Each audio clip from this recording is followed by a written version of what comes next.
Bismillahirrahmanirrahim. Assalamualaikum warahmatullahi wabarakatuh. Selamat datang kembali di channel kesayangan kita bersama, yaitu AM Rifari. Pada video kedua kali ini kita akan belajar tentang bagaimana sih dari mana sih kita mulai belajar bahasa Arab. Karena kebanyakan keluhan dari teman-teman kami, khususnya yang baru pertama kali mempelajari atau memahami bahasa Arab, mereka sering bertanya-tanya, sebenarnya mulai bahasa Arab itu dari mana sih?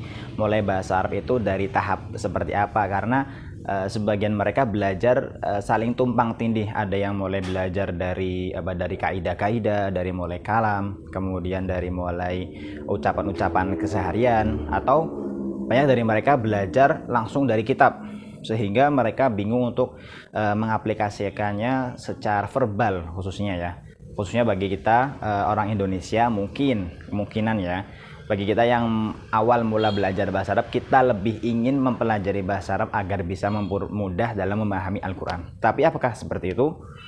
Karena kita tahu sendiri ya, bahwa Al-Quran itu adalah bahasa yang sifatnya sastrawi. Jadi tidak bisa kita bandingkan atau kita samakan Al-Quran dengan bahasa-bahasa yang ada di dalam kitab klasik atau kitab kontemporer. Itu sangat jauh berbeda. Karena Al-Quran itu sifatnya itu sangat tinggi nilai sastranya. Kalau misalnya kita bertanya, kamu belajar bahasa Arab itu untuk apa? Aku belajar bahasa Arab agar bisa memahami bahasa Al-Quran. Ya, itu tepat.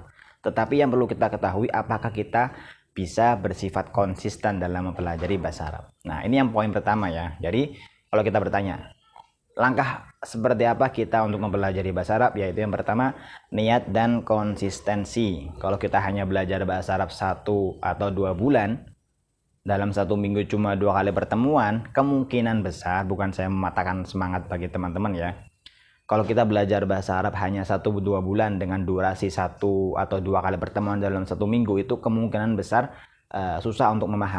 masih susah untuk memahami bahasa Al-Quran. Karena semua disiplin ilmu tanpa terkecuali ya, kalau menurut saya pribadi, bukan hanya bahasa Arab, kita belajar apa saja, misalnya belajar ilmu manajemen atau belajar ilmu Islam secara umum, kayaknya susah untuk mempelajarinya hanya dalam waktu yang sangat singkat, sehingga kita perlu konsistensi di dalamnya. Kemudian yang kedua, untuk apa kita belajar bahasa Arab dan bagaimana langkahnya?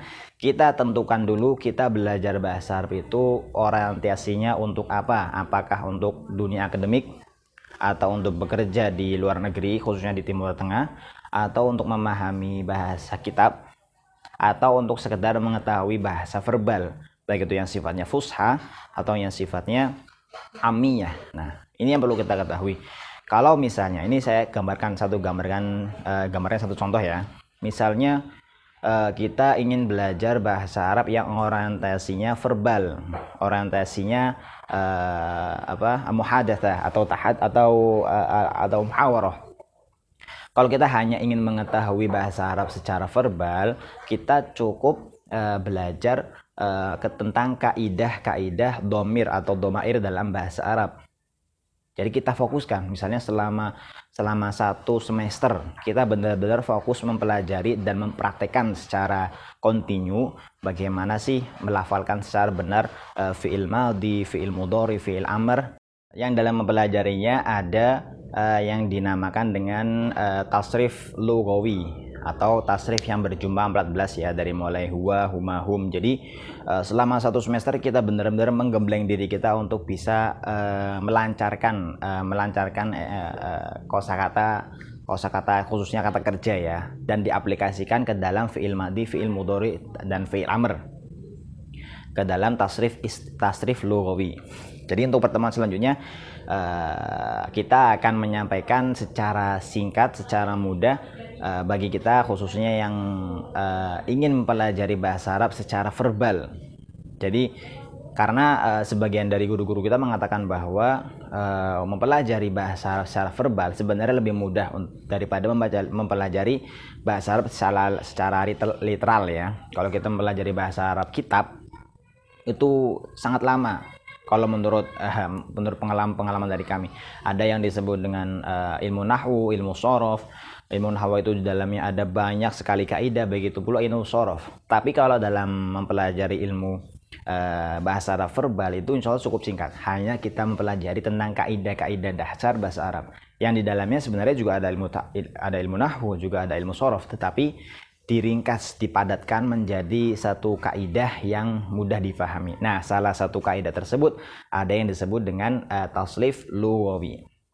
Dalam taslif lughawi itu sangat erat kaitannya ya dalam kita mempelajari tentang bahasa Arab secara verbal. Ini saja yang dapat kami sampaikan.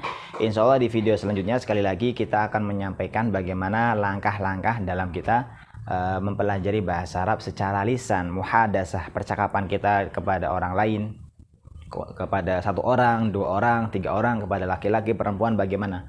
Karena secara substantif percakapan kita kepada lawan bicara kita dalam versi bahasa Arab itu sangat jauh berbeda dengan percakapan kita kepada orang lain versi bahasa Indonesia atau dalam bahasa Inggris. Kalau dalam bahasa Indonesia kan saya, kamu, domirnya itu hanya saya, kami, orang pertama. Orang kedua kamu dan kalian. Orang ketiga dia dan mereka. Tetapi dalam bahasa Arab sangat luas. Nah, pada video selanjutnya kita akan mengetahui tentang tasrif lughawi, atau mengenal tentang domir-domir dalam bahasa Arab atau kata ganti dalam bahasa Arab, baik itu kata ganti orang pertama, kedua, dan ketiga. Sekian dari saya, semoga bermanfaat video ini. Jangan lupa like, comment, and subscribe. Dumtum fi ri'ayatillah. Wassalamualaikum warahmatullahi wabarakatuh.